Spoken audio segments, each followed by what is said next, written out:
Tim's kinda dumb, let's help him get smart. It's time to teach Tim stuff. Hey, welcome to Time to Teach Tim. I got Waldo Maldonado in the house. That's me. What are you going to be teaching me today? Well, Tim, I'm going to be teaching about wrestling, but more specifically, deathmatch wrestling. Ooh, all right. Yeah. So is that like a specific match? Like I really know nothing about wrestling. This is amazing. You never watched wrestling before? Any types of wrestling? Any form? WWF, WWE? WWF like a couple times, Okay. like with my Boy Scout troop, and I was Fair. like, all right, I get it. Yeah. Okay, so deathmatch wrestling is a specific type of wrestling. All right. Right? So there's it's its own genre, if you will. That's like the best way to describe it, I guess. All right. Yeah. So is that the one where there's like anything goes? Anything goes. Blood, weaponry, violence, all of it. All of that, yeah. So it's like the jumping off point for like ECW and 100%. stuff like that. Yep. All right. Yep. There's a lot of promotions. It mostly was, Japan really brought it to the forefront. Okay. But I think Puerto Rico was actually the first. There's no real like definite like this is where it started, but I think Puerto Rico was like is known as All being right. people are like there's whispers like I think it started there, so I think Puerto Rico started, but Japan was the spot that where it, like blew up, pun intended. Really? Yeah. I would have thought like a backyard in Alabama. I know. Well, a lot of those, and it's so funny that they are the ones that adopted it from Japan. But I mean, there were guys in the U.S. who were doing hardcore wrestling, and then I think it just kind of like everything, it just kind of evolves. Every sort of sport, it just evolves, and then Japan really brought it to deathmatch level, and then it came back to America even more extreme, I guess you will. Wow, so you never watched wrestling at all? I love this. I mean, great. I know like the base. I know like Hulk Hogan. Okay. The Undertaker. Okay. The Slim Jim guy. Okay, well, I'm leaving. No, are you kidding me? Macho Man Randy Savage. Macho Man. There we go. The Slim Jim guy. Cool. Okay. Okay. Love this. I'm pissed already. I'm sorry. It's it's not my It's fine. intention But that's to good. offend. This is good. I could teach you more. Yeah. I mean, I'll cover wrestling. Well, if you want to get So- specific, that's Well, you ask away, you let All me right. know, and I'll cover everything. 'Cause I watch all wrestling, but deathmatch wrestling has had my heart from the jump, and not only recently, but within the past 5 or 6 years, it has really been okay. So I hate to be this guy, but there's a lot of mainstream wrestling that has just not been quality, and as a fan, I haven't enjoyed it as much. And I always loved hardcore wrestling. As a kid, when I discovered ECW, it was like mind blowing, and I was like, I only want to watch guys bleeding all of the time. I want to see weapons. I only want to see this. But then that kind of dissolved over time. ECW went under, and WWF just became the promotion. So you can't watch that stuff. I mean, granted, WWF has taken hardcore elements into wrestling, but there's not anything like deathmatchy, ECW, extreme in WWF. So, past 5 or 6 years, there's been promotions locally that have come up that have been doing, I mean, well, granted, it's been over 20 years, but only the past 5 or 6 years have I really kind of gotten back into it, 7 years, maybe, whatever. CZW, GCW being the two promotions locally that have really brought extreme wrestling kind of back. So I guess. I can remember seeing like in like a Krausers, you would see like at like the St. flyers. Mary's, like, and it, I remember. So is it kind of going similar to that, where it's like almost underground? Yes, and no. I mean, well, they would post those flyers, I feel like, anywhere. I mean, they're still indie promotion. Anybody that they're going to try to get into a crowd, they're going to try to get, But so CZW, for one, they had like a home place. Like, it wasn't like, a lot of places will just be like at this VFW or whatever. The VFWs are a popular one. But CZW was one where it was really good, early 2000s to, into the early 2010s maybe. It was the place. Like, it was probably the top deathmatch hardcore promotion in the U.S., or at least the East Coast, and yeah, so they had their own base. They had their home base, which was Philadelphia, the Flyers skate zone, down in New Jersey, somewhere down in South Jersey, somewhere or whatever. Yeah. But that was like their home base. So they had that on lock, and they would just do shows out of there, and they would do really, really well. But so to answer your question, I guess yes. I guess that's like generally, they're still going to try to get anybody to go to these shows or whatever and promote. Because I can remember like having friends who were like really into that, and they would like part of what I assumed that they liked about it because they talked about it this way. It was like you interacted with the guy who you just saw wrestle, like 100%. And like you ended up having like not relationships, but like. There's a bond. Yeah. There's a bond. There's a mutual respect. Yeah. I guess. You're out there supporting them. They're going to, be excited to see the fans that they have and whatever. And you guys are both, at the end of the day, you're both fans. Yeah. Really. That's why they're doing it. They were fans at one point too. Yeah. And they probably still are. So there's a mutual, which is great, which is the cool part about going to those shows, is being able to interact with those guys and just being chummy with them, just chumming them up with them and talking with them or whatever. So, because like at the end of the day, you're both sharing that passion for sure on the different ends. And it's like, and it's casual. You're not really like starstruck at all. It's just like a guy who's going out there and entertaining you. Yeah, and exactly. It's like, you can be fans of them, but it's nothing like. It's not like if Stone Cold were to show up at, you know what I mean? Like it'd be like, okay, well, I can't just talk to Stone Cold. It's just guys who are out there doing it, putting their bodies on the line, and there's a mutual respect there, and it's just cool to interact, So did Deathmatch, did it get its start in WWF, or no? So it's completely separate. WWF really hasn't. They've adapted Deathmatch-y things, but they have not really put on a death match. They haven't really gone to the extremes that a lot of other promotions have, which I think, Deathmatch, I guess, I would say it started in '89 with Onita. There's this Japanese wrestler named Onita who started FMW, which was the deathmatch promotion. If you look on YouTube, he was the creator of the exploding barbed wire ring match, where it's exactly what it sounds like. The ring will literally explode. Oh, okay. It is strapped up with explosives, and it will literally explode. Oh shit! Yeah, he's got the exploding barbed wire bat, which he's also known for. Amazing, highly recommended on the tube.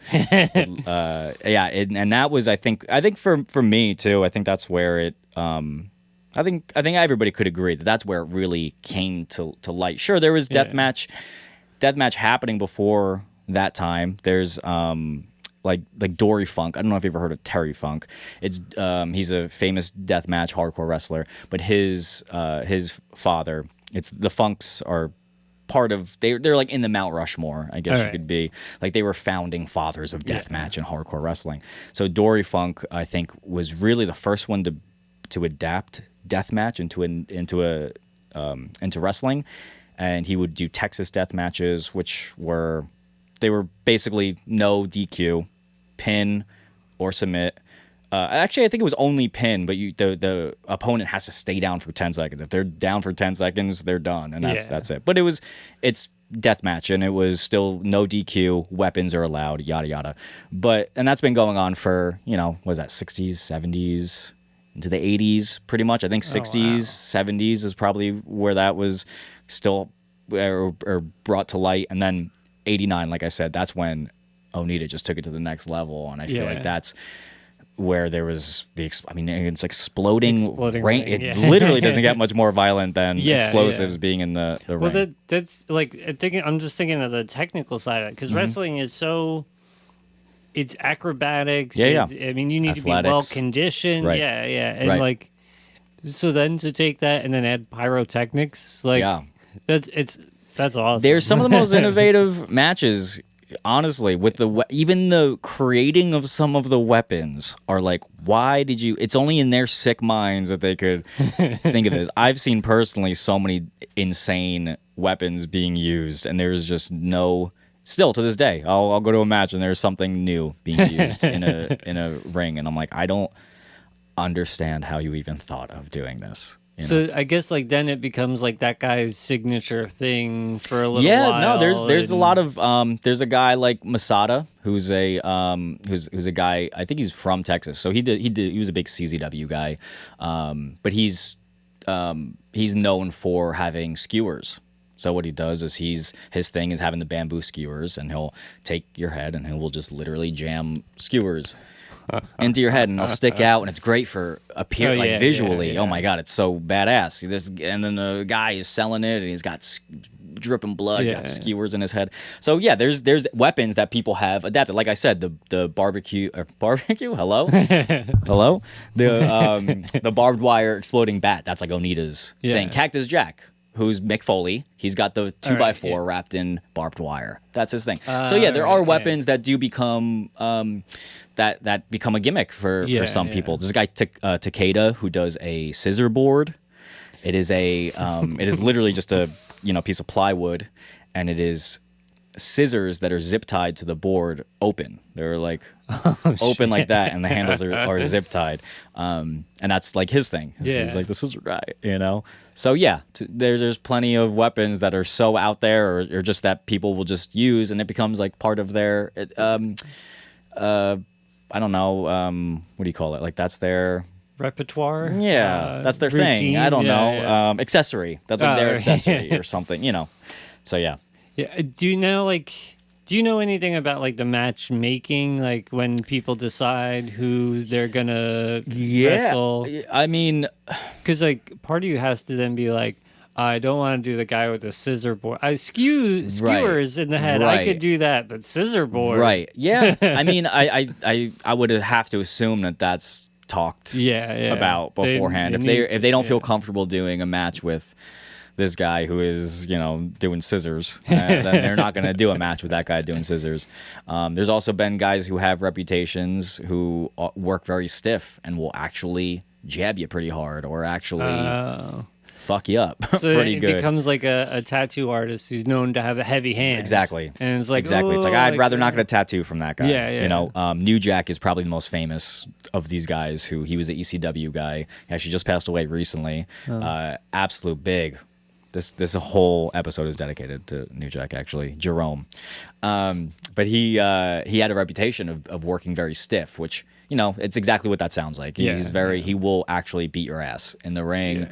He will do a lot of shoot matches, there's work, and I guess we'll go through some lingo to wrestling while we're at it. Working, a work and a shoot. So a shoot is basically this guy's calling an audible that nobody else in the ring is aware of. Right? A work is it's all planned.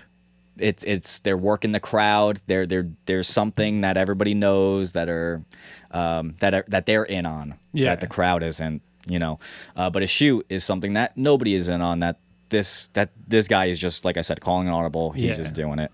So he would do a lot of shoot matches, and he was famous for he stabbed there's this one incident where he actually messed up a guy pretty good. Granted, this guy lied about being on his age and about being a professional wrestler. It was like his first or second match ever, third match ever, and he's like, I'll do a match with New Jack. And at this point, New Jack already had a reputation, and this guy went into the ring, and New Jack just cut him up real good, and he had to get on an ambulance, get taken away. There was a lawsuit involved, yada yada. It was pretty bad, and he has never wrestled since. To that day. Mass Transit, I believe, is the guy's name. The Mass Transit incident was the thing. But so there's plenty of that happening. Also, plenty of shoots. I've seen it often. Because when you're dealing with weapons, there has to be a trust. With one another. There has to be, and I think there's a line of trust and maybe respect that's crossed once you probably hit somebody a little bit too hard, and once you jab them a little bit too hard, or once they do something that wasn't talked about. So once that happens, that's when the shoots start happening, because that's when that guy gets pissed and he's like, all right, I'm really gonna fuck this guy up now. Yada yada. And because you're alone in the ring, The hockey the rink. ring, Yeah, ring, right? It's a ring. It is a ring. It is a ring. We'll You're cut that alone. out in post. Yeah, you're alone, and like no one's looking out for you. I mean, I Right. assume maybe a referee might have Yeah, an right. idea, but For like, sure. For sure. Refs do kind of keep an eye out on people, and there's a lot of there's plenty of dialogue in the ring yeah, with the refs, which a lot of audience, they try to keep it on the low Yeah. because obviously you can't hear a ref being like, "Hey man," Yeah. whatever. But there are people there's somewhat, but that's pretty much it though. There's not really too much of other people looking out for. Yeah. It's really just the trust between the two guys in the ring for the most part. I was gonna say respect Yeah. and trust must be like Huge. yeah, Huge, absolutely huge. Which a lot of those guys have a lot of it for, because if you're, there's when you're doing that type of wrestling, I mean, with anything, if you're a hockey player, right, and you meet another hockey player, there's already a mutual respect Yeah, there yeah. because you guys understand what you guys are both doing. You understand how hard it is, or Yeah. So with wrestling, it's the same thing. No matter what really genre of it, if it's WWF, if it's ECW, whatever. There has to be mutual respect of you guys have to understand that you guys have to protect each other in the ring, and you guys know how hard it is, and there's a lot. So for the most part, I think a lot of guys will pretty much do matches with almost anybody. I think there's already a mutual respect. and that's got to be a thing where it's like word travels quick. Mm-hmm. I mean, Yes. I can imagine it's not like present day the biggest community. Yeah. I mean, Twitter and Instagram yeah. and yada yada. There's people know at this point what wrestlers have what reputation. And whatever. So where is it happening? Like current day, like So 'cause I saw actually. I wanted to touch on this. This is just I think it was like a story or something you posted. probably I post a lot. I post a lot of the wrestling stories. Yeah. It was at like a beach. Yes. Yeah. The cutest thing in the world. So adorable. Well, no, it What was a so- weekend, really. Yeah. 10 out of 10.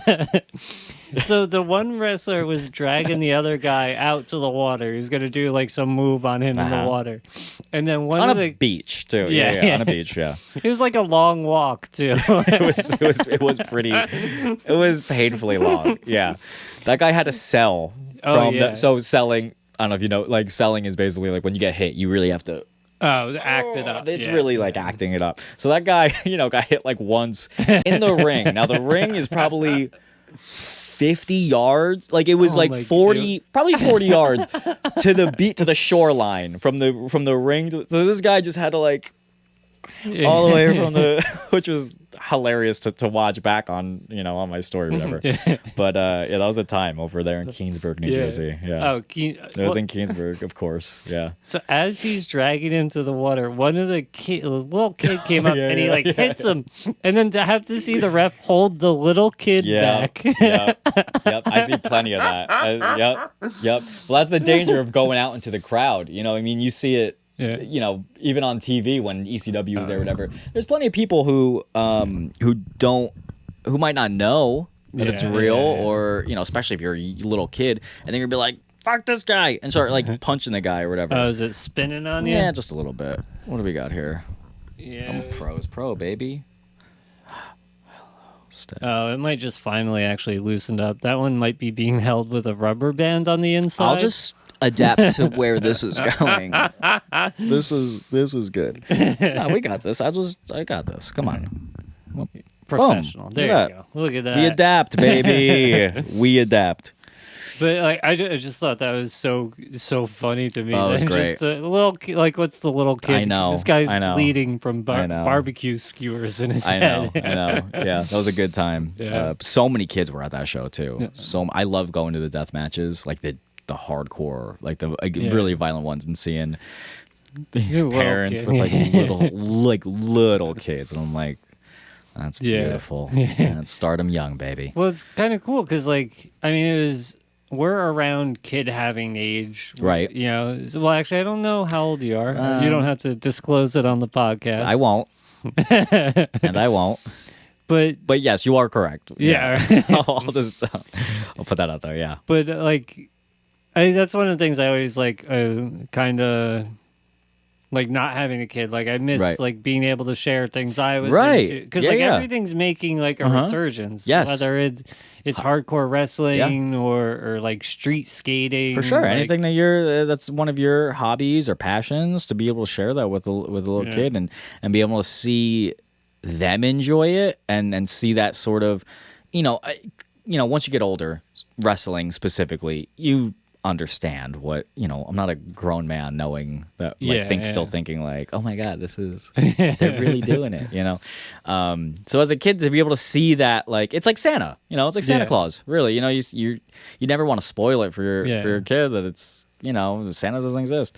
So to be able to see that, though, to be able to see your kids enjoy Christmas, to be able to see your kids enjoy wrestling and just like really soak it in and have that innocence and really buying into it is like really, really great. It's like a good reminder that like we all could use like a suspension of disbelief for a little while. Yeah. I mean, and here's the thing too, is we'll get into it, I guess, but there's the famous line of wrestling is not fake, it's predetermined. Right. Oh yeah, all right. Which is, I mean, all these guys are actually putting their bodies on the line. There's nothing fake about that. If you ever stepped into a wrestling ring, I'm gonna assume that you haven't. No. Maybe okay. If you ever stepped into, it's hard, man. It's hard. Like that's any suplex that you see, any sort of move even done on the mat, it's hard. That's a hard surface. It hurts. These guys are putting their bodies on the line regardless. So that's not fake. It takes a lot of athleticism and it takes a lot of wear and tear on people's bodies. So that is for sure not faked. But the predetermined aspect of it is obviously, there's acting involved and there's selling, like I was talking about. There's that involved. And then determining who's winning the matches. There's storylines that are created, stuff like that. So that's the aspect of it that is fake. It's acting. It's all acting. It's a show. It's entertainment. But then go and try to do it and then tell me it's fake. Exactly. Which all wrestlers will tell you. They'll get very upset. Rightfully so. I mean, they're out there, and it's a grind. You're doing this. They're especially when you're not in the WWF, you really got to grind and you really got to go to these different promotions and try to work 5 days a week to be making decent money. And it's like you're touring. Yes. Except you're just getting bruised and beaten 5 days out of the week or whatever it may be. Now, do you like wrestlers like team up and then say, all right, so we have this routine together that we're taking to the different, or is it kind of like the promotions like, hey, you and you get together and figure it out and then come back? I think you mean as far as like a gimmick goes? Well, as far as like because like in my mind, the way I picture like a match is like, it's like choreographed in a way. Yeah. It's like having. So you mean as far as the moves go? Tim, help me. Yes. I'm trying to help you help Tim, me. help. What do you need to know? So, like, there's a match between wrestler A and B. Okay. And they work on it, and all right, we're going to do this move, this move, this move, this move. You're the winner. Yeah. Let's take that. They then take that to the promotion companies? Okay. Or does the promotion company say, hey, you and you figure it out? We're booking you on this. I think overall, I think the promotion has say probably in who's winning. I think that would make the most sense. All right, yeah. I think. I mean, I don't know for sure because I'm not one of the wrestlers, so I don't know for sure. Yeah. But I would assume that the promotion has. I would say almost. I'm very certain that would be the case. I don't think there's really any. I don't think it's really up to the wrestlers who wins what or who has less say. As far as even the moves go, so there's definitely talks. Like they'll definitely do walkthroughs, I think, before their matches, before the doors open, But a lot of wrestling is called in the ring with a lot of professionals. Really? They're actually calling it move by move. Oh, shit. Yeah, which again, you can't hear them talk. They've gotten good at it. Some people are maybe louder in the ring, and obviously when the crowd is quieter, you can maybe hear some moves being called. But I think that there's a good chunk of it. I'd say it's probably 70% of the match, if not maybe even more, is called in the ring move by move. Shit. So at that point, like, you need to know not only how to execute your stuff, like you need to know, Oh, when he suplexes me, Yep. like he likes to do it from the left side or something. I mean, a lot of that is chemistry. Yeah. You know, I mean, it's tough. You know, you see a lot of the guys first time matches with some people, and I feel like it could be very tough for them to, because you need to know how hard maybe a guy hits, or maybe how light they are, how heavy they are, you know, yada yada. But no, there's definitely got to be a chemistry. The best matches that you see, especially nowadays, are the people that you see with the best chemistry, because it flows so well. It's like two actors working next to each other. Yeah. You know, you see some rookie some guy who's never acted before do some lines with Tom Hanks, and you're gonna be like, okay, this is not so good. It's the same thing with wrestling. You know, the better chemistry, sports included. You know, quarterback to a receiver. The more you guys work together, the more you could know what he's gonna do. You know, right. So yeah. So then, that's got to be so crazy then to I can't imagine meet a guy and then if I had just met Skewer guy, Skewer Masada, Masada. That's another area where especially the hardcore wrestling that's gotta have I give you a lot of credit, because I don't like risking, that's why I play goalie. I don't like to be out there and risk myself physically based on your skill set. Right. That's fair. Yeah. I give a lot of props to anybody who could step into a ring with somebody for the first time, doing something like skewers or doing like a big spot like that, taking big bumps, like bumps being hits. Basically. I give a lot of credit to them, because I can't imagine it being easy, especially with never working with a guy before. You know, that's got to be scary. You don't know how hard I mean, again, there's talks before, but I think until you actually get into the ring, you're not going to know. You know. Have you ever done any wrestling? I haven't. I've always wanted to. I've always wanted to at least try it. I think I would love it. I don't know if I have the athleticism to do it. I think I have at one point. You're surprisingly athletic. I am, but don't let him fool you. I am. But wrestling is a different monster, dude. Try to see me do a high kick, and I could barely get it above my knee. You know, there's a lot of training to be involved, and plus I'm very insecure without a shirt on. So, you know, I would have to. We'd have to adapt. Well, that could be your shtick. You could be like the insecure. My whole shtick is that I'm just insecure. Perfect. Amazing. Well, that's a little bit your shtick. I mean, that's true. You could be like the. It's believable, you know. The summer camp swimmer. That's good. Just a white T-shirt. Yep. And I'm just praising the guy with the shirt off. I'm like, you're so brave. One day I'll grow up and be like you. Yeah, probably not, but you're so brave, and you just I'm here for it. You win with compliments. I feel bad winning. It gets to a 2 count. I'm just like, it just doesn't feel right. It just doesn't feel right. If you want to pin yourself, I mean that I just. It's just I'm here for it. I'll support you. I don't deserve it at all. But I have thought about it. But one of the things I admire about you, comedically, is you're always doing skits and stuff like that. Did you ever consider writing? Oh my god, I would love to. And so I have a friend who I should clarify, because I just stopped saying. I said writing, and then I meant writing WWE. Right. Okay. Fair. I knew where you were going with it. Of course. Yeah. I was like, oh god, they think. Yeah. But I would absolutely love to do that. I think it'd be a lot of fun to be able to write storylines out for wrestlers and promotions. But I think it's pretty for WWE. It's very difficult, because you need some sort of background. You need some sort of education in it, you know, whatever. But I would absolutely love to be able to write. It's tough for and WWE is really the only promotion. AEW right now is huge, so those are the two monsters that even really run storylines. A lot of indie promotions kind of have a hard time really running any real storylines, because they're not really nationally televised. Yeah, you miss a show, then you're right. Out so of it's kind of, they don't really run. I mean, there's ongoing kind of storylines, which you could keep up with, especially with the internet. It helps, being able to Google it or go on Twitter or whatever and see what's happening. But any like really long, good storylines, you're gonna get that in the national promotions with WWE and AEW. But I would absolutely love to do it. I think it would be a lot of fun. Yeah, I think it'd be, but it's just there's a lot of restrictions to it, especially WWE. Man, it's tough. I mean, I know you don't watch the product, but you hear a lot of nightmare stories. I'm just laughing. You called it the product. The product. You don't watch the product at all, but I do.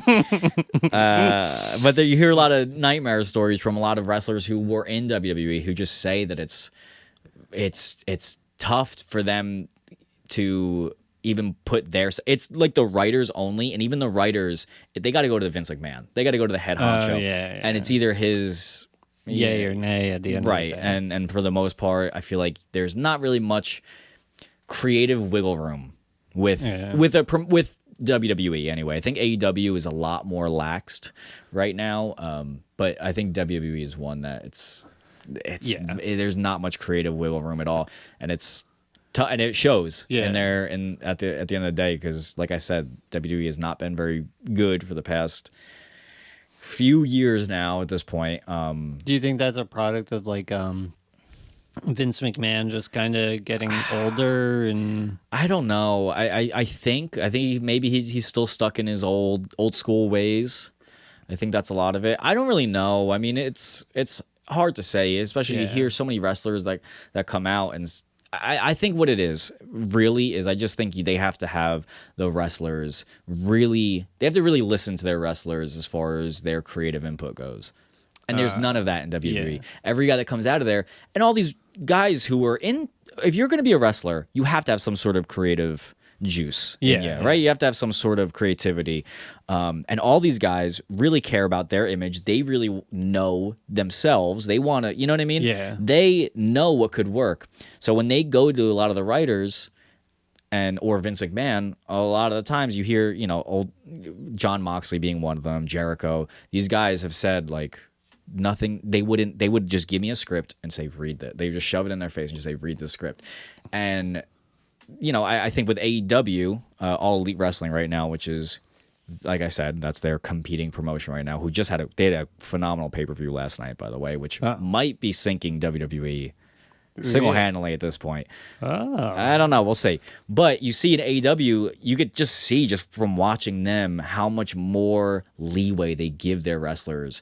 And they listen to their fans. They really hear, because the fans now, I mean, I can't say it enough, but social media, Twitter and Instagram and stuff, everybody's got a voice. Yeah. They go on there. They see what people want. They understand. And now it's a weird time for wrestling where, I'm sorry, I don't want to jump all over the place. No, it's fine. That's exactly. But now we're just going. But wrestling now is to a really interesting point where their demographic are guys our age. Yeah, they're guys who are. It's literally like the 28 to like 40 mark. Yeah, who are a lot of the big wrestling fans who are now have the biggest say, I guess, in wrestling, and they're the majority of the fans. Where back in the day, it was a lot of that number was a lot lower. It was a lot of kids. It was a lot of younger kids, which I think you could get away with. I think they weren't as tough critics, and right, and now these guys know the tricks to wrestling, and they know they're like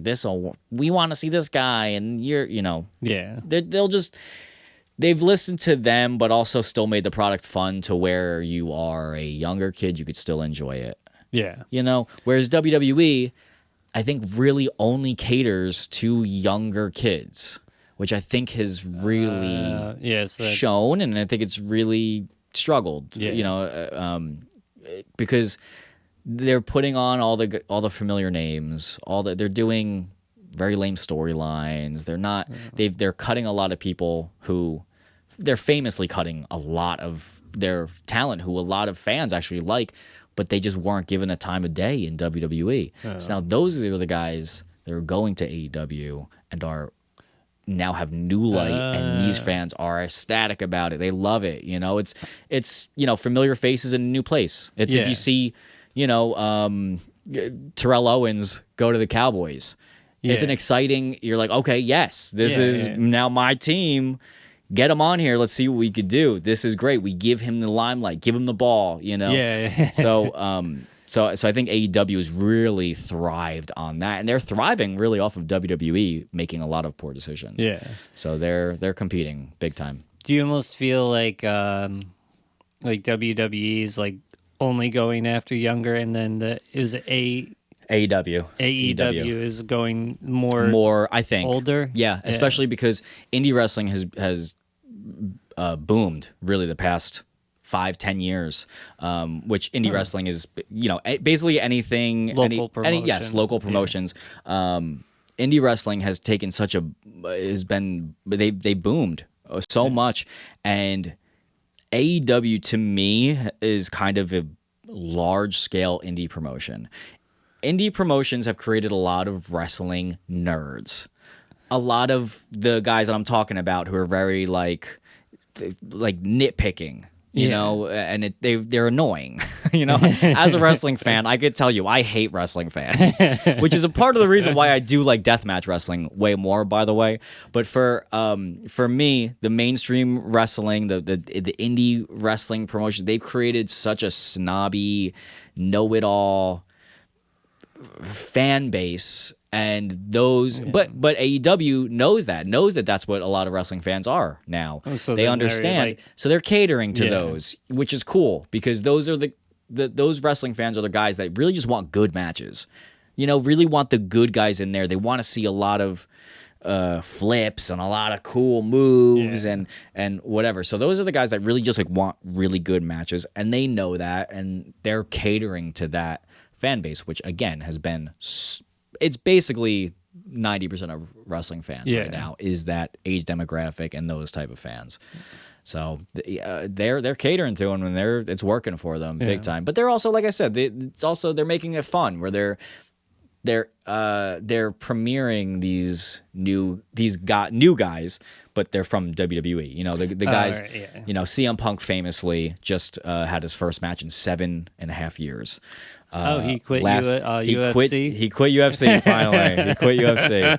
But he quit WWE famously, and he was one of the first guys where that was, I think he was the downfall of WWE. Once he left, I think that showed, that was where a lot of people, because he brought a light to WWE and a lot of behind the scenes stuff. Yeah. And that's when everybody's like, okay, WWE is not so being cool, shady, they're not so cool, not treating and people the best. They're not very creative, and they don't let their wrestlers have much freedom, and whatever. Yeah, I mean, like, I can remember, like, so what I recently watched an episode. I think it was Storage Wars, but I'm not sure. Hell yeah, New York, was it Storage Wars? I don't know. The Undertaker was on it. Oh wait, what?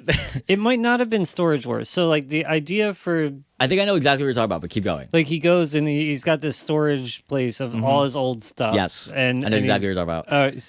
So he's going through it, and like they talked about his turn from a heel to a good guy. Yeah, I know what a heel is. Okay. I got the education a little bit. He's done his homework. Well, I've been a heel in life before, so very fair. Well, and like they talked about like his change from a heel to a baby face.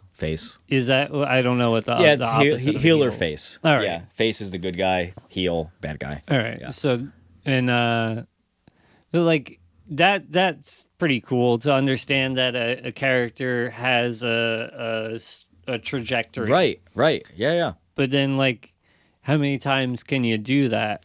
Like I guess it depends on the guy. Yeah. Well, I meant like as a promotion company. Like if that's just one of your tricks, like oh, this guy works as a heel, let's flip him. Right. Yeah, like, I mean, some of those heel turns though, or face turns, which is where they make that switch, are some of the biggest moments in wrestling. Yeah. Those are the most. That's where they like WCW famously, the NWO, the famous Hulk Hogan heel turn is like probably the biggest moment. I might say it's like the coolest and one of the biggest moments in wrestling, if not the.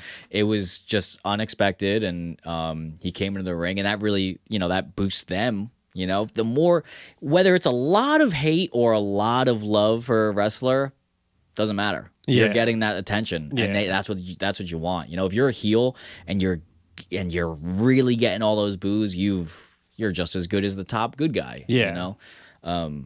So yeah, that does affect a lot of their numbers, and you know what they're, and right now, honestly, at WWE, going back to them, they don't really have any of those guys that are really blowing the roof off the place with the crowd really loving or really hating them. You know, The Miz is always one guy that pops into my head who's like always going to be a good heel. He's always going to be a good bad guy. But The Miz, yeah. But they don't really have those guys. AEW right now has a lot. They have MJF is like the heel. He's absolutely incredible. I would love to send you some. I feel like you would as a comic. Like there's so much comic relief in wrestling too. Yeah. Some of these guys have a lot of really good comedy chops. The interviews, like they used to be like the promos, hilarious. Yeah, absolutely. There's MJF is one of the guys right now where he's going to be a top dog forever. He's actually an old CZW guy, which I was telling you about that run the Flyer Skate Zone. I once worked with MJF also. Really? A little humble brag here. CZW. Away. So my buddy, it was really fun though because it was one of my first CZW shows that I've been to, and my buddy was working with them. He does a lot of the vignettes, which are like video packages for them. So he does a lot of that work with a lot of video work, whatever, but still has a say, you know, and whatever. It's a smaller promotion. He's you know, they're asking everybody what they think, whatever. Oh, that's cool. So are like promotions, like are they taking full advantage of the internet, like like Instagram, YouTube? Oh, that's rad. Yeah, absolutely. You guys see some of the promos and the vignettes that a lot of them put up are top quality. My buddy who works for them, John Carlo, he's absolutely killer at doing that stuff, and he was working with CZW at the time, and he hit up. I wasn't really friends with him though. It was my buddy Mike who was friends with him, and I was hanging out with him, and we were going on the way there, and I guess it was a last minute text, and John Carlo texted Mike and he goes, would you want to be a plant for an MJF bit? And Mike's like, I don't really want to do that. So a plant is basically somebody who, it kind of sounds exactly, you plant them in the crowd and they're part of the show. Right? They're not even specifically in the crowd, but they're somewhere where they're in on what's happening. So and Mike was like, I don't know. He's like, Waldo, you want to do it? I was like, hell yeah, I'm down to do that. You know, any sort of like acting chops I could get in or whatever, I'm all in. So he's like, all right, cool. So what I had to do was MJF was cutting a promo, and he is amazing. I've seen him. This was in 2016, I think this happened. He is just always really known. He always knew how to really turn the crowd like mad. Like he really knew how to get them mad. He's a great heel. So for the promo, he was talking about how I guess they banned toilet paper being thrown in the ring. That was like a thing. People throw streamers and toilet paper into the ring sometimes. So my job was John Collar was going to give me a roll of toilet paper, and he cuts a line where he says, "Oh, what's the matter? You guys are sad because I took away your toilet paper." And then that's my cue to throw the toilet paper into the ring. And I got to talk to him a little bit. He was like, he's very like specific, and you know, he's like, really try to get it here. He's like, do it once I say this, and he like really wanted to be perfect, which I could really appreciate, you know. So I was like, yeah, man, I'll do my best. Really nice guy though, really great.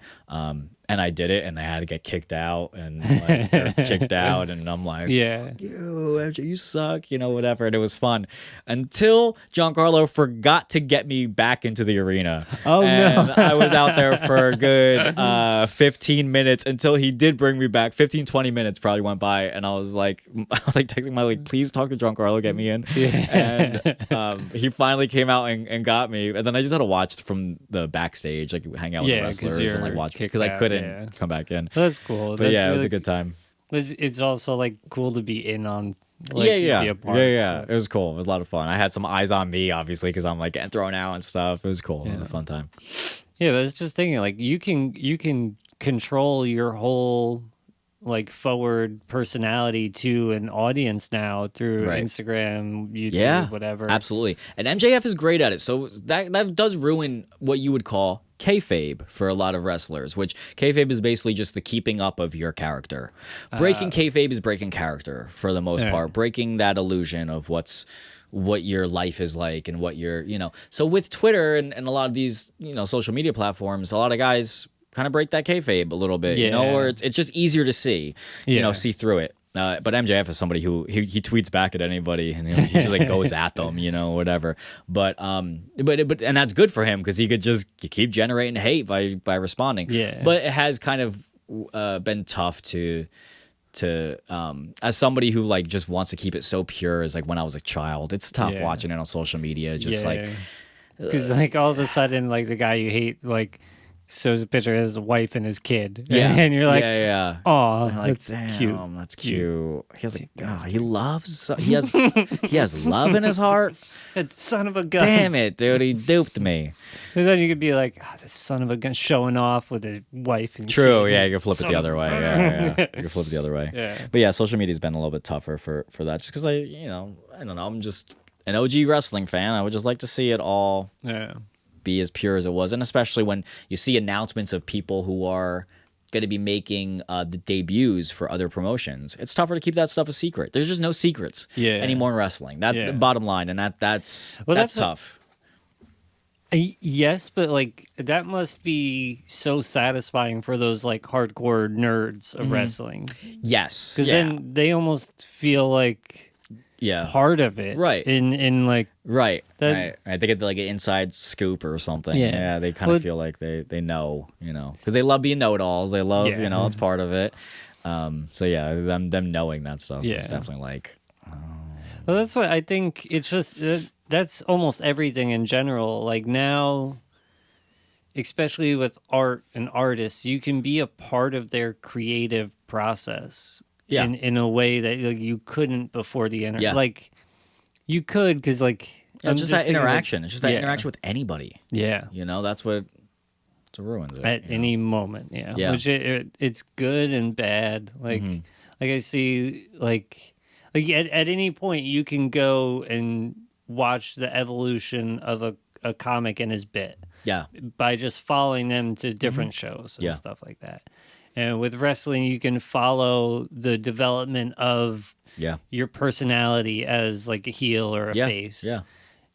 But like it's good because it's cool to see that to me, but also like it ruins the mystery a little bit of it. You know? No, like, and I'm with you 100%, which is hard. It's hard to watch, especially like I said, I'm somebody who is I'm like a kid at heart always, and I just always.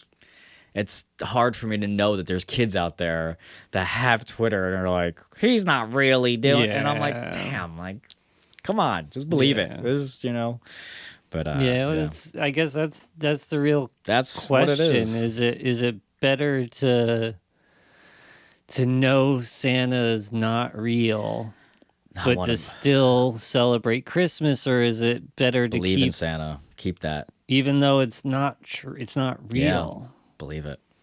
I wish I could still believe in Santa. I think it's more magical to still celebrate Christmas, even though you know Santa's not real. Really?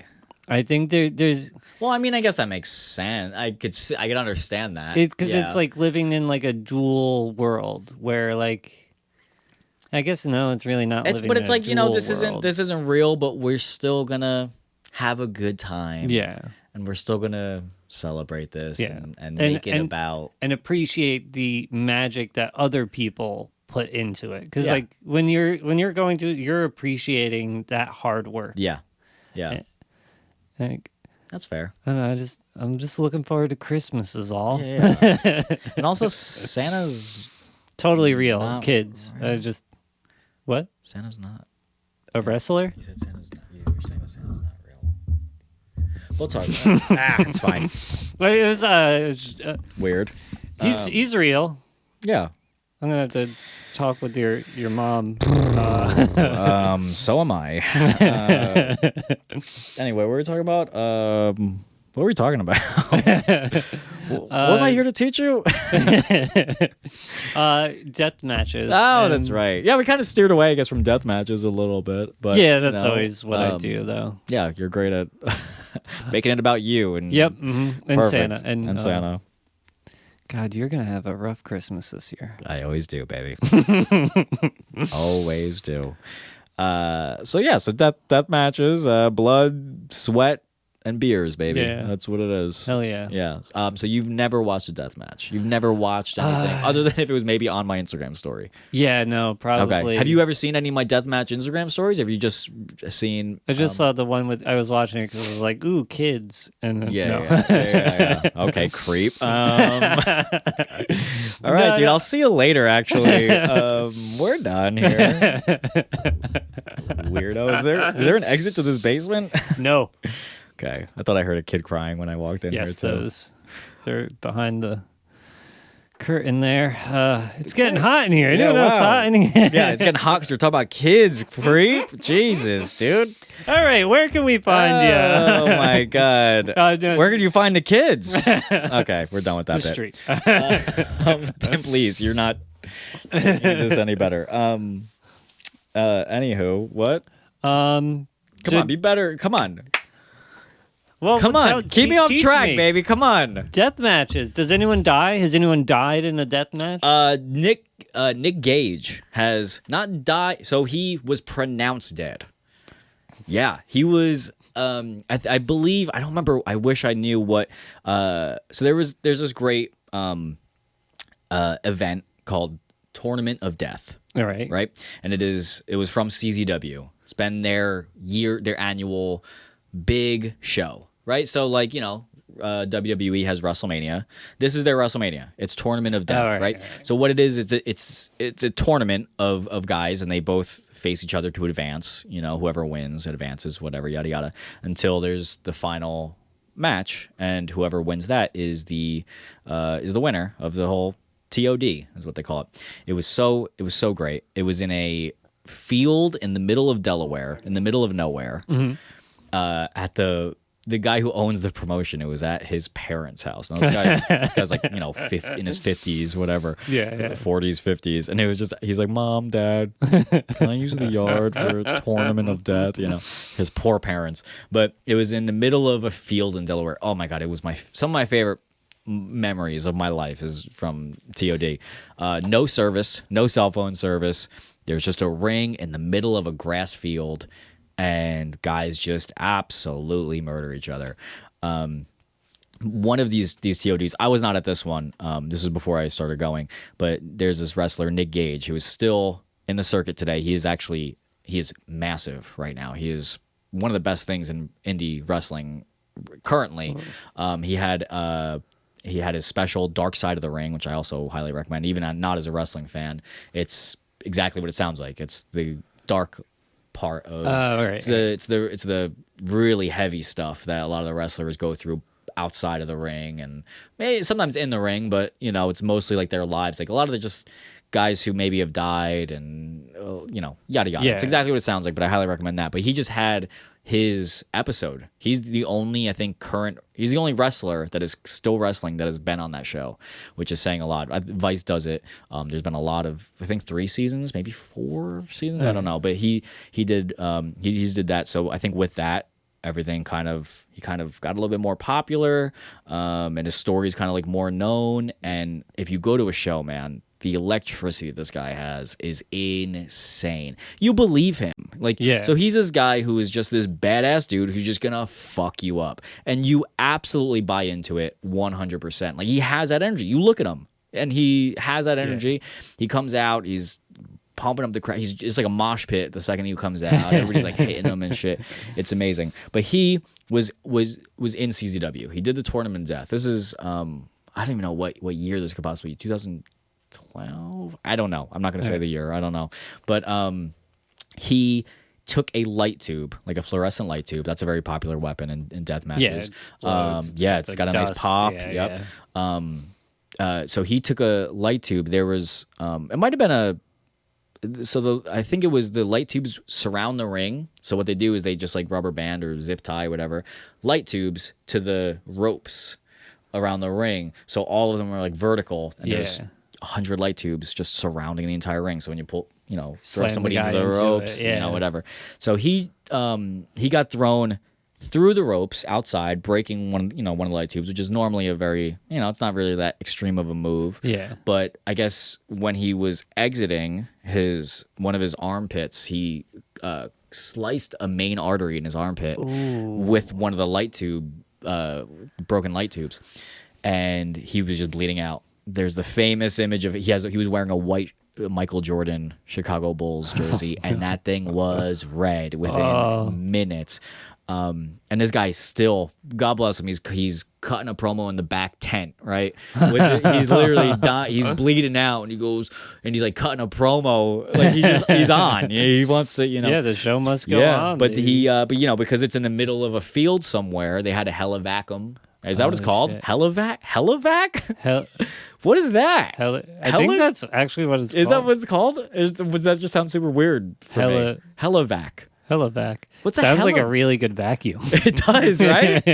Damn, dude, that's a helivac. Okay. Helivac? No. I don't. He had to get helicoptered. I don't know. Next episode, we're teaching you about different ambulance transportations. How to combine words.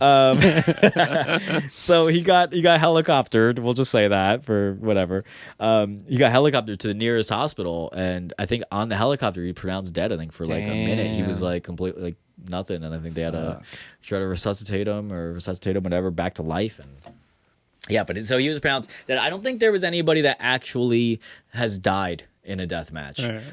There's been a lot of very, very serious injuries, obviously, but I don't think any that has caused death. I could be wrong. There could be one or two out there. But that's then technically. So if you look at only death, WWE is more dangerous than deathmatch. Don't do this. Don't do this. I won't. And yes, I guess you're correct. Also, but whatever. So no, I guess nobody technically has died. Maybe they have. I don't know. Maybe somebody could correct me. Maybe they have, but not to my knowledge. I don't think anybody has. There's a lot of serious injuries. I've seen a lot of really fucked up shit like in person, but I have not seen anybody die. I have not known of anybody dying or whatever. But well, that's almost excuse me, a testament to like how much respect and how good these people actually are. They're pros, you know. So yeah, I feel like I would have known if somebody had died or not. But yeah, no, I agree. That goes to show that they really know what they're doing for the most part. Injuries are going to happen no matter what, even in WWE when you're not using any weapons at all. Yeah. Injuries are going to happen. Yeah. You know, it is what it is. And I've seen some gnarly ones, but I haven't. Nothing. I mean, I like the blood. I like the gore. I'm all. Even if I saw somebody die, I'd be like, that's sick. Yeah. All right. Locally, New Jersey. Where will people go to find deathmatch? GCW right now. Game Changer Wrestling is pretty much the only promotion right now that run death matches. Now it's kind of, I talked before about the wrestling snobs and how the fan base is now a lot of guys our age who are just really care about the flippy stuff and really technically sound wrestlers. Right? That's a lot of the fan base. And I think so. GCW started in a Game Changer World, the venue in Howell, New Jersey. All right. Right, which was fucking amazing, dude. It was like the New Brunswick basement shows of wrestling. Yeah, like it was. If that makes any sense to anybody. Yeah, it was absolutely like it was underground. It felt like I shouldn't be here. It felt like it was illegal to be there. It was amazing. They just did whatever the fuck they wanted. Like it was just the most extreme. It was like strictly death matches. I mean, there's the famous video of Joey Janela getting thrown off of the roof from John Zandig, who is the founder of CZW, but he gets thrown off a roof onto a truck bed that's on fire, that's filled with barbed wire and fire and light tubes. Like they were doing. I saw a guy get hung up by meat hooks at that. It was insane. It was absolutely insane. So the matches that I've seen there. So that was when they were like deathmatch. Like that was really the only shows that they were putting on. As time went on, I think that they really just. I mean, they've gotten bigger, which good for them. I'm not gonna, that's awesome to see them grow like that. They have gotten really, really huge to the point where they're pretty much the third best promotion probably in America, next to WWE and next to AEW. Really? They are absolutely huge, which rightfully so. They deserve all the credit in the world. They've really grown from that little spot in Howell to where they are now. But the deathmatch fan of me wants to see more of it because they run death matches. They always will have weaponry in matches, but it's not all of their card because they do have to cater to people. You know, if you're going to grow as a company, you can't just cater to that. And although that's where a lot of their base fans came from.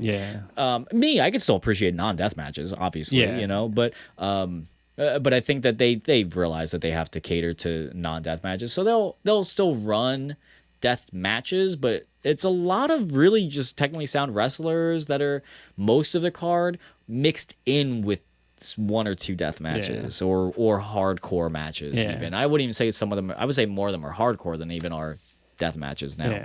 But they do a tournament. So like I was telling you, CZW did Tournament of Death.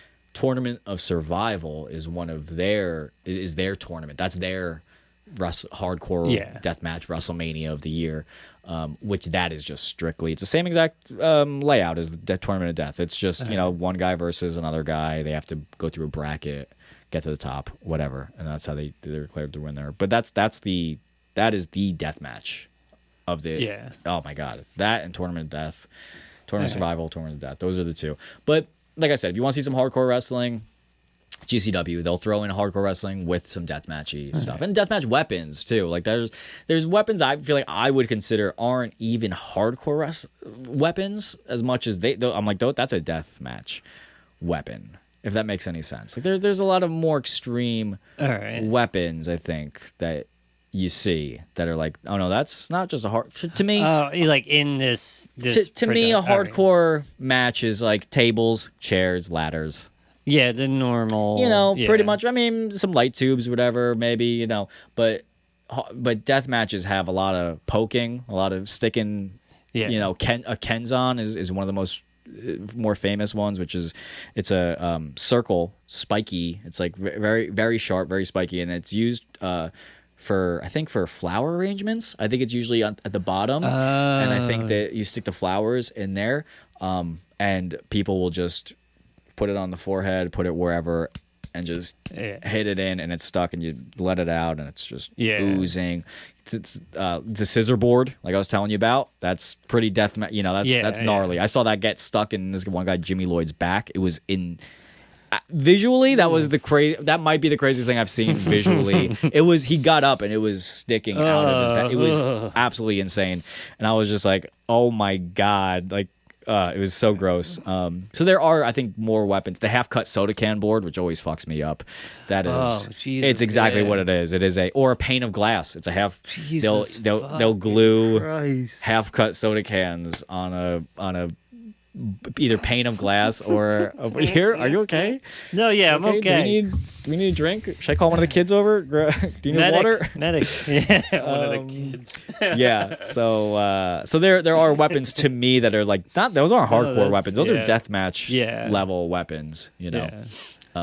I get what you mean. In the beginning, I was like, I don't get what you mean. Like, there's just weapons that are more extreme that are gonna actually really do some damage. And you know, saw boards. I've seen saw boards where that's exactly what that sounds like. It's just saws that are up this way. I saw a guy use pigeon spikes one time, which is what keeps like at train stations. Those. Jesus fucking Christ. Dude, really, nothing is off limits for these guys. I mean, it doesn't matter. How do they fare aging? Not well. Yeah, I can. Really not well. Yeah. Really not well. I mean, there's. I mean, like every sport has its like concussions or whatever, but like. Their bodies are beaten, like very, like more so. You're just bleeding so much more, and there's a lot of, I don't know. So you're bleeding so much more, and you're getting your ass kicked so much more than just a regular wrestler. You're getting pigeon spikes into your skull, and I mean, I think it's assumed, but a lot of these guys are taking other things outside of wrestling to deal with the pain, and whatever. I know personally, because I know I've like chatted with deathmatch guys or whatever, and this is like kind of a known thing to thin your blood, right? So a lot of the times, there's a good amount of times where if you actually get hit with something in deathmatch, you're actually going to bleed, right? Yeah, yeah. But still, blading is still a thing. Yeah, it's when they cut themselves. Yep. Yeah, All you need sometimes is just a poke, and then that spreads throughout the match or whatever. Oh yeah, because I've seen that before, where it's like just a little bit of blood, but it's spread out over so that it gives you that. It depends. Some guys will just give it a poke and then spread it out, and as you're like spreading it, it's gonna look a lot more, and it's gonna open up. But if you're gonna blade, a lot of guys thin their blood beforehand, which alone I think they drink a lot of beer, and they take I think like 6 to 7 aspirin, maybe more. Yeah. They take a lot of aspirin because aspirin thins your blood out. Yeah. So they'll take a lot, and that alone, I'm like, oh my. Yeah, then they're destroying their stomach. What are you doing, their liver, and then obviously among that you have probably the other drugs that they're taking outside there. So it's a pretty insane culture. It's a pretty insane locker room to be in. That's why, to say the least. Again, like so much respect this guy, because like there's no secret that by the time you're 45 you're gonna have issues. Yeah, they know, and they do it because they're the love of the game, and they're fans. At the end of the day, they're fans. They want to see. I mean, for me, I've always, like I said, I always loved wrestling, and I always would love to do it because to me, especially deathmatch wrestling, there's the entertainment value, which I love. I would love to be able to go out there and entertain a crowd. Yeah. There's also there's also the athletic aspect of it, and also the tough guy aspect of it, which is really everything. Like, oh my god, I go out there and bleed and look like this badass dude as I'm just getting cheered on. Like, it's so rad to me. Like, it's such a different level to me as to any other form of entertainment. It is. It's on a whole nother level of entertainment. So these guys, God bless them. They're doing it for the. I mean, we think we have it bad because we got to drive an hour and a half to do a 5-minute set. Yeah. No, not at all. I don't have it bad at all. I've never bled doing comedy, so let me think. Yeah, no, same. I don't think I have. I've wanted to. The inside hurts. So I would, to be fair, I would rather take a scissor to my back than do a lot of open mics. Yeah. But you show up at a bar show and they like give you the option. They're like cut soda can, 5-minute set, or a 5-minute set in front of a bar that's not gonna listen to a word you're saying. Yeah, I'm taking a soda can 10 out of 10 times. I think I could turn them. You think so? Well, every comic's got that bit in them where they're like, they'll pay attention to me. Yeah. And then you're 3 minutes in, and then you're like, you know what? Give me the soda can. Half-cut soda can. Over here, please. I will say, if the option was you can either take one hit with the soda can board and then not have to do the 5 minutes, or if you bail out of it, then you have to take 2, I would take the 1. Yeah, I think that's beyond fair. Yeah, I think so. So deathmatch wrestling is basically, I guess you could say, like open mic comedy. Yeah, exactly. It's exactly the same. Really? No.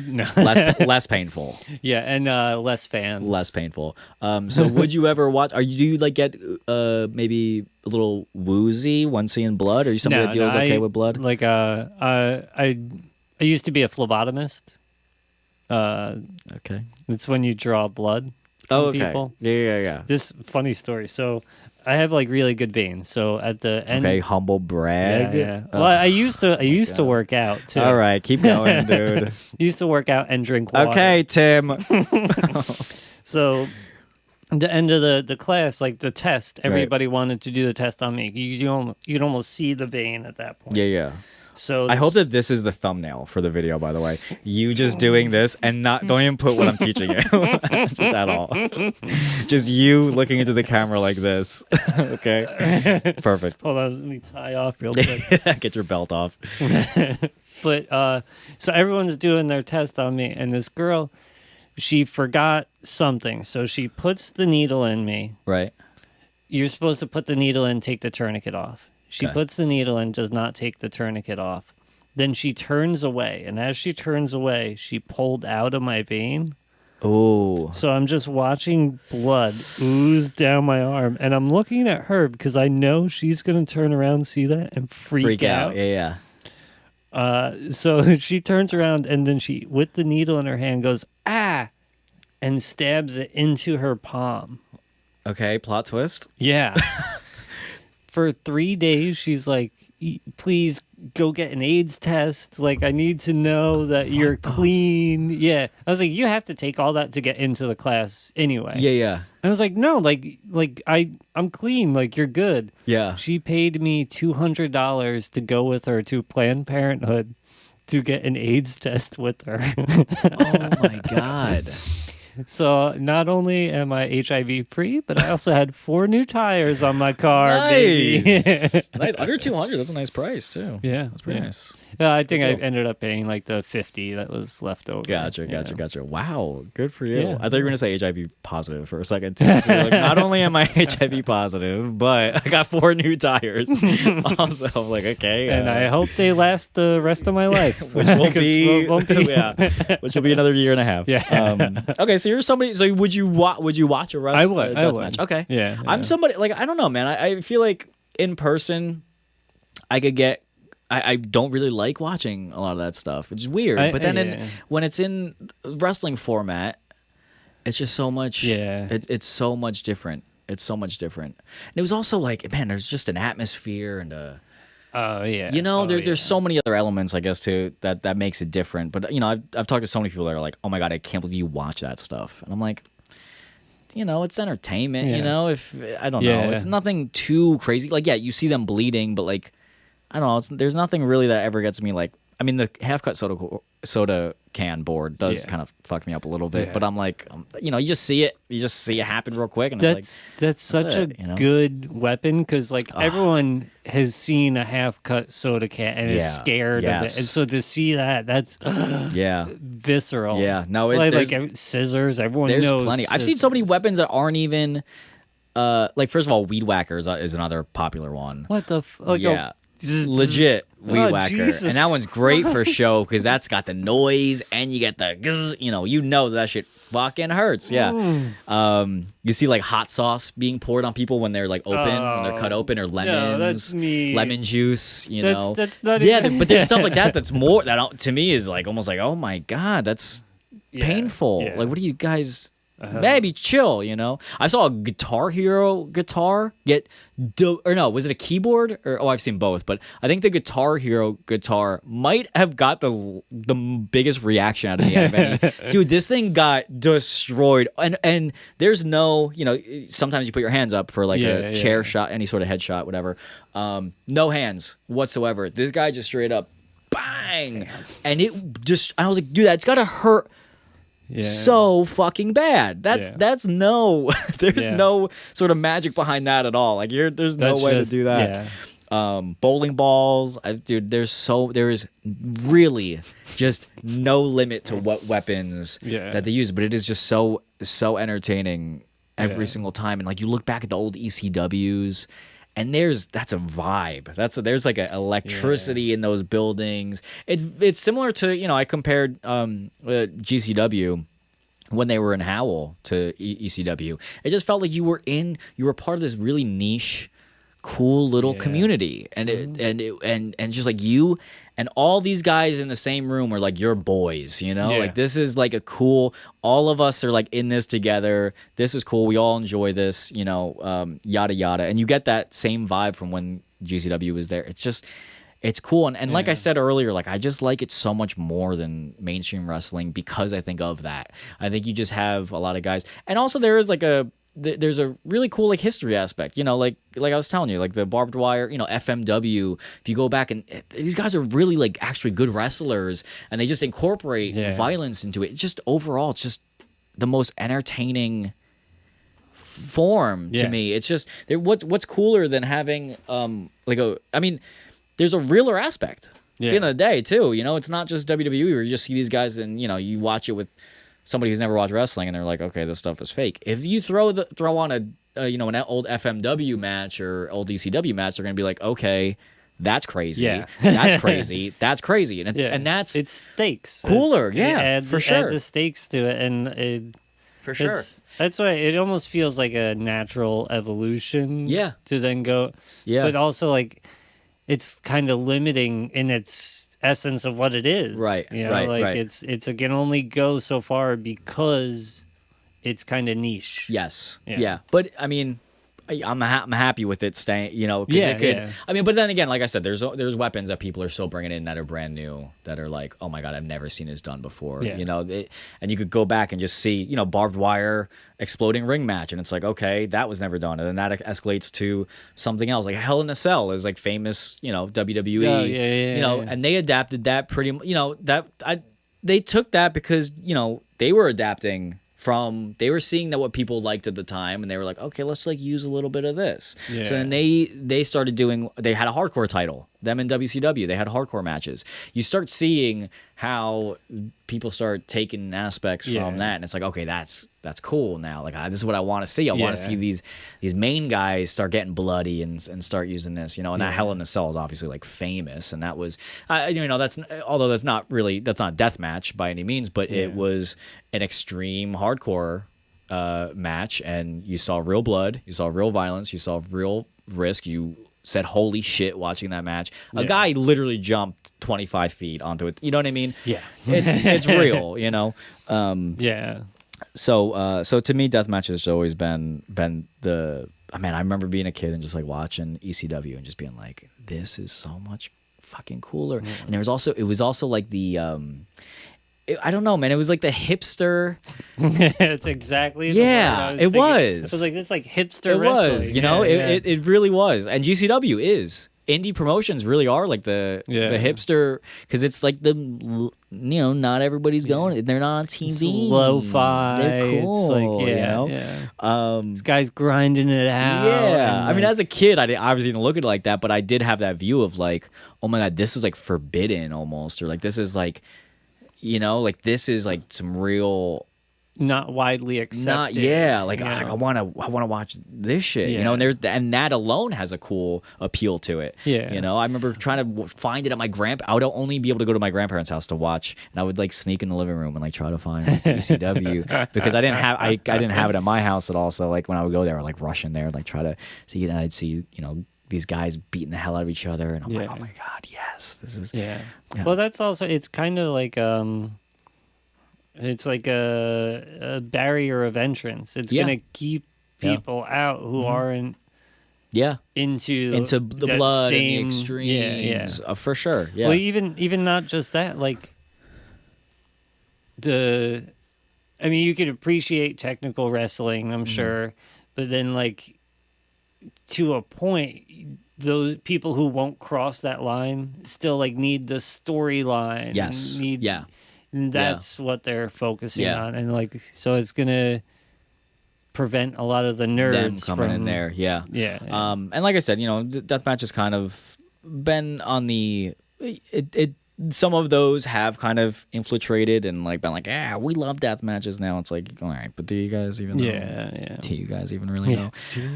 But it's just cool because it's not that mainstream. You know, like I said, man, I hate wrestling fans. I really do. I hate it, and I hate to be like gatekeepy on it because that's not like what it is at all. It's just something that like I've always enjoyed, and I loved like the pureness. Like it was just.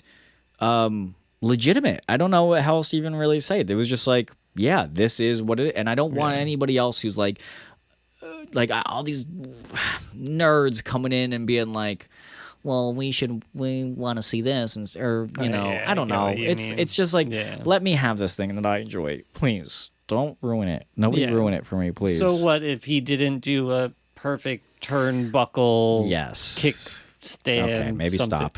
Turnbuckle is right. Sure. Right? Turnbuckle, maybe he didn't do a turnbuckle kick.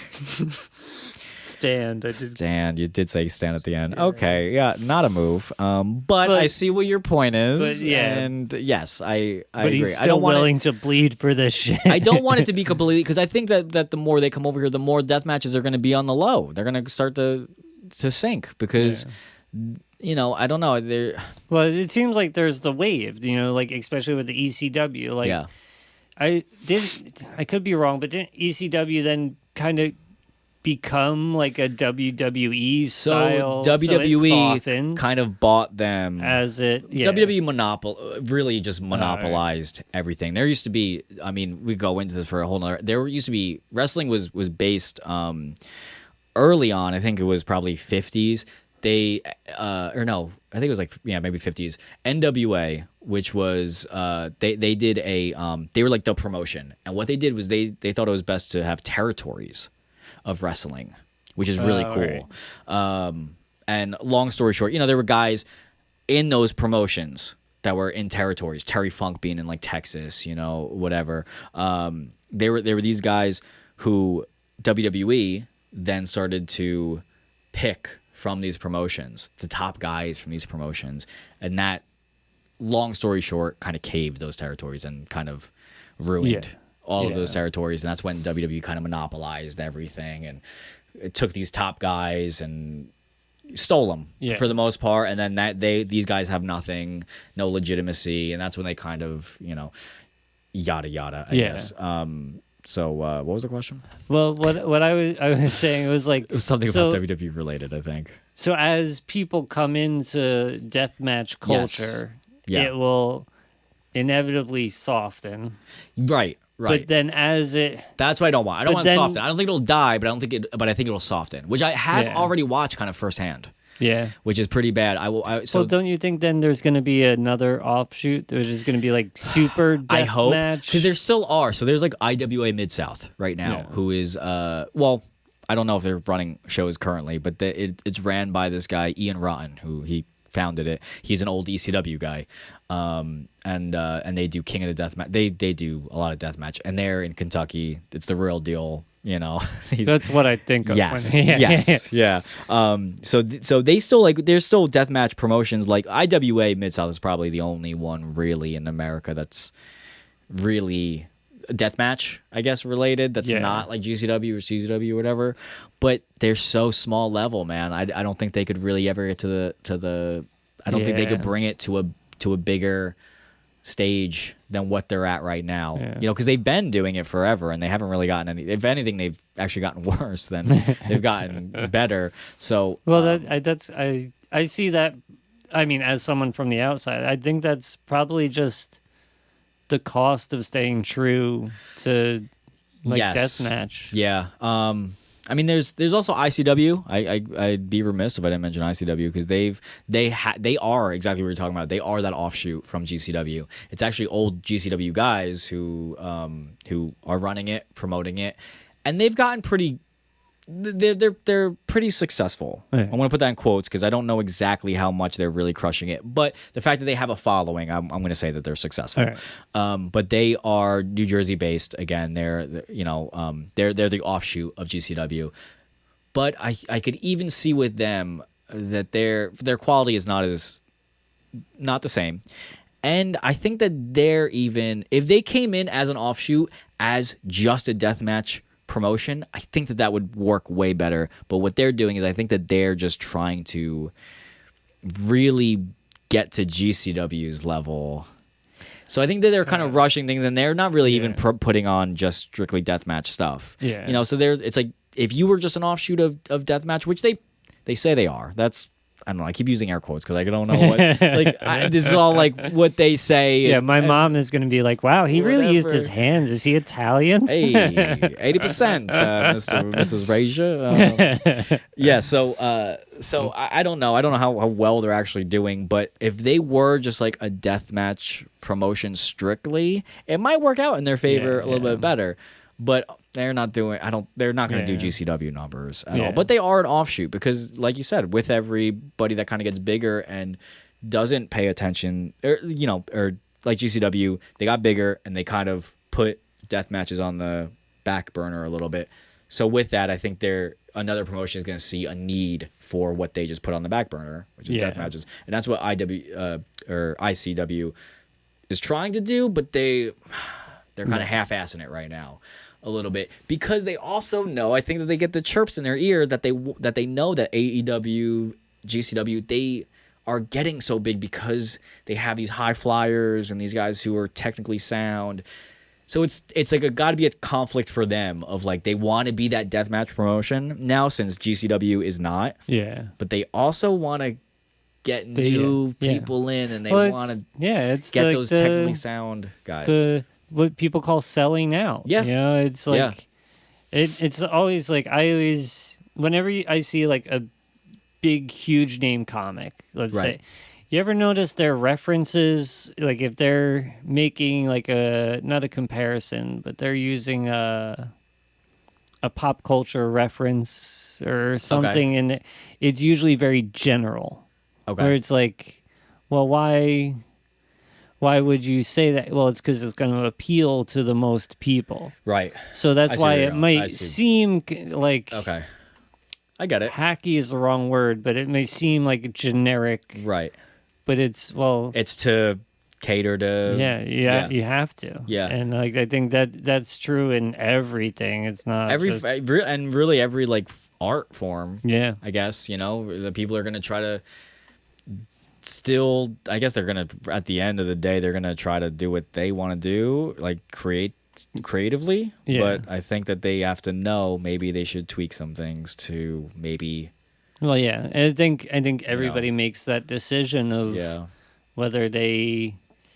I always use like not always. I don't always make this comparison. What do you always do, Tim? Well, no, I say like.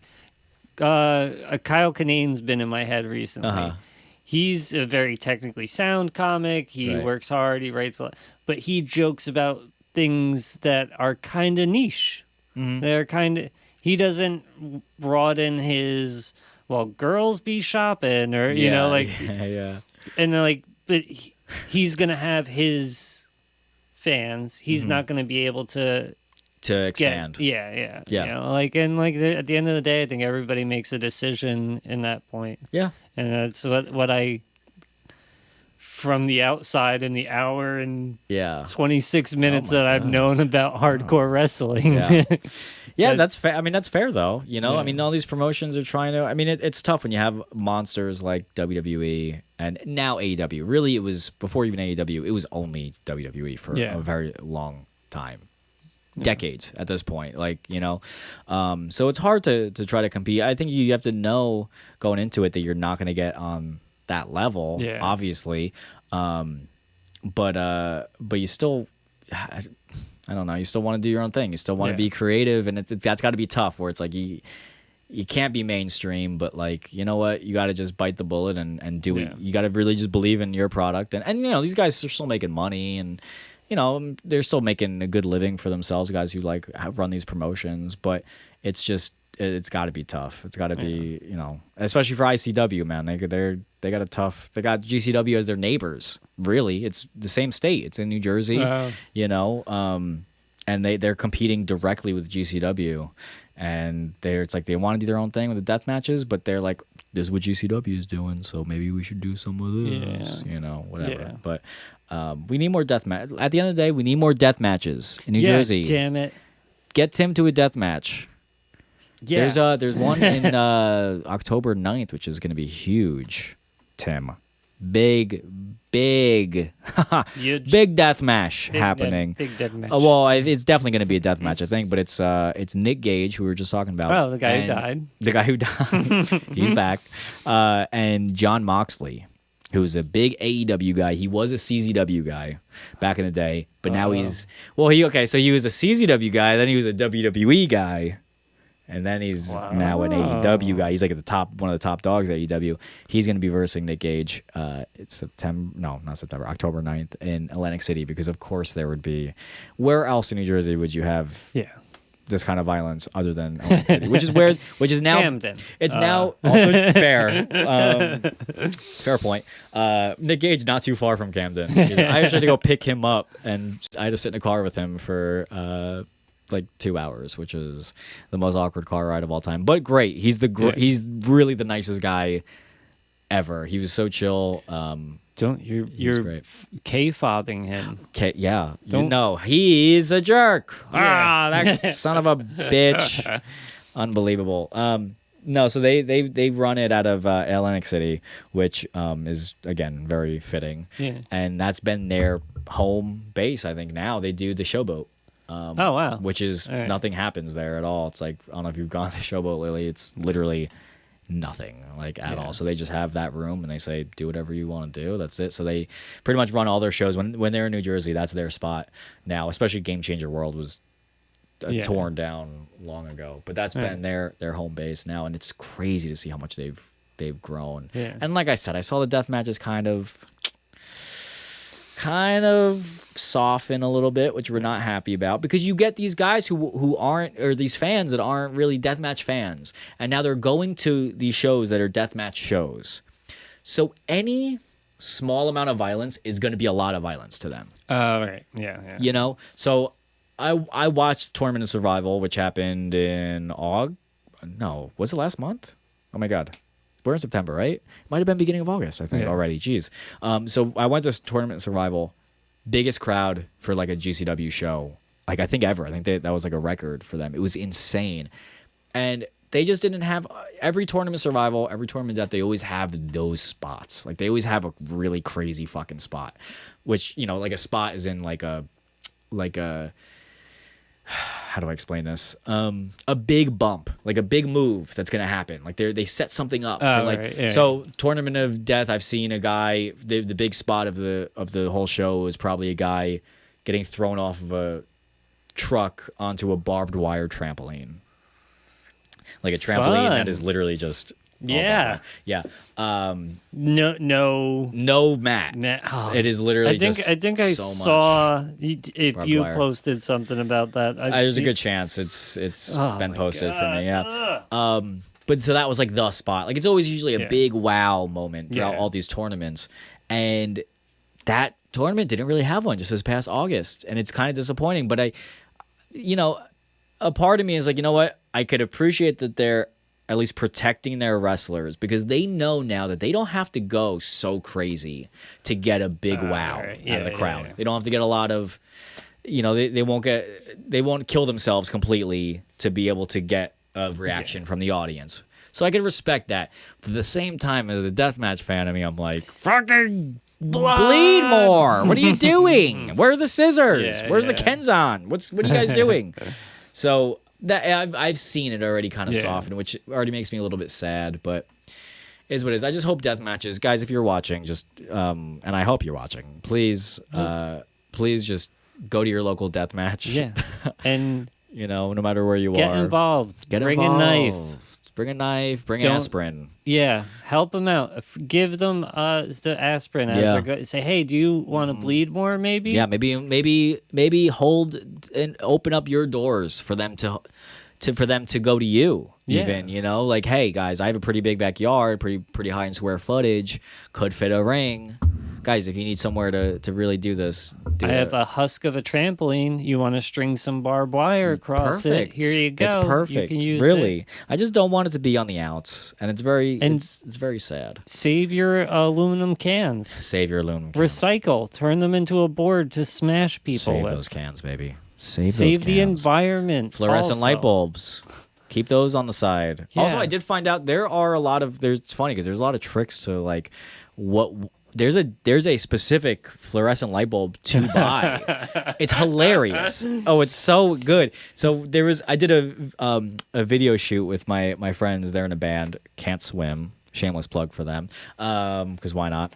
But they did a music video where they got 2 deathmatch guys to be in the video. It was like basically, because they know me and my buddy Mike. They were like, let's do this video. It'd be cool. So they got 2 of the guys, and for the video, they bought the band bought like a bunch of light tubes and whatever, and the wrestlers, the one guy G Raver and the other guy's name is Jimmy Lloyd. The one guy G Raver like picked up the light bulb and he was just like testing it out. He's like, wrong one. You guys got the wrong ones. Yeah, these are too thick. These are the wrong ones. Yeah, they actually were, and luckily there was some more, I guess, in the back. But then I think because of course they did, because they were like, fuck it, we'll just use some of them. So they used some of the ones that like hurt way more rather than the other ones. But with that and with doors too, because doors are a popular one to use. That's a good one to put up in the corner of the turnbuckle. And it kind of just stays on its own, so people until get a guy through flies there. through it. But there's like a, I guess it's like a hollow, obviously. You know, that there's like a specific door that you should. Yeah, it's like the door I have in the. All right, let's try it out. Holding the children. Let's try it out. Okay, I'm down to put one of these fucking kids through a table or through a door. Don't tell the kids that they could probably just punch through it. Okay, I don't know why I'm like going with you on this. I don't know. This is not a bit. I want to just say I don't know if this is just a confession or if this is. It is. It's listen. It's time to teach Tim, or it's time for Tim to fess up. That's why I have people come and teach me, because these kids aren't getting an education. Yeah. They're not going to do it. I just look at them and I say, I don't know. Yeah. Yeah. They ask me questions like, can we get food? I'm like, I don't know. Yeah. Can you? Can you? That's why I had Mike Loro teach me how to eat, because these kids I didn't see that. I wish I could. I wish I could have been. I wish I could have taught you how to eat. You know, there was a real. Not to make it this. I wanted to be a competitive eater at one point. Oh, really? Yeah, that was a real passion of mine. I have a lot of passions, Tim. Yeah. Competitive eating was one of my passions. But that's for another. Yeah. That's for another day, and obviously I'm not doing it now, so I guess there's no point of even talking about it. But competitive eating and deathmatch wrestling. That's should not be combined. Should be actually. I actually think it should. I think that's they have to do the eating after, because could you imagine a guy stuffed full of hot dogs? Mid eating, I think actually gets hit with the and just hot dogs pop out of his stomach. He just slices it open, and you think that's what would happen? No, nobody taught me how digestion works. Okay, all right? Well, somebody watching next episode teach him how digestion works. Are you fucking all kidding? I knew is one day I ate a hot dog, and then the next day one came out of my butt. That's food. That's how food works. But what came out or went in? Well, I don't know. You dirty dog, huh? I didn't know what how are you to doing eat with these back kids? then. I don't know. I'm getting delusional and hungry. So am I. Same. Yeah, I'm starving now, actually. Between talking about just scissors getting stuck in the backs of grown men and now hot dogs. Starving. My tummy's grumbling. So, where can people find you on the socials? People could find me all over the socials. Instagram, filth upon filth. Twitter, wall_dough. My social security, YouTube, the Dough Show, which I post a video. I'm not the best at YouTube, but I'll post videos when I can. You were doing, like, during the pandemic, you were doing, like, the reels or the whatever. remakes. Yeah, I want to do some of those too, because I really like doing those. But that was like easy because I had nothing going on, obviously. So I was like, I want to put out some sort of content. Actually, me and Sean just did a skit yesterday that will be put up, I think, by the end of the week. I'm gonna edit that at some point today and then put that up. But yeah, I'll try to keep up with the YouTubes. Gotta, baby. That's the game these days. There's anybody that knows. It's this fucking guy right here. Not me. I don't know anything. And those kids know too. You guys like YouTube? Yeah. Aw. I like that one. That one's cute. You can have them. Really? Yeah. Just get them? Just pick them up? Just grab them. Can you untie them first though? Before I... No. Or do the chair... do I have to get the chair... I don't think the chair will fit in Listen, it's not even tied into anything. He's a retard. He's like, I just I tie a little thing on their leg, and I don't tie it up to anything. They just think really that they're stuck here. Oh, that somebody needs to teach these kids. Yeah, I teach them every day. Yeah, baby. It's like, yeah, they need their own podcasts. They need to be taught. Okay, you can't. People listening. That's actually him hitting one of these kids. They could probably actually see my ear. Yeah. Oh, damn, this is hot. Okay, I'm done, dude. All right, let's get out of here. I'm out. Tim, play us out. Tim's kind of dumb. Let's help him get smart. It's time to teach Tim stuff. Wow, I need any of these notes. That's great. It might be.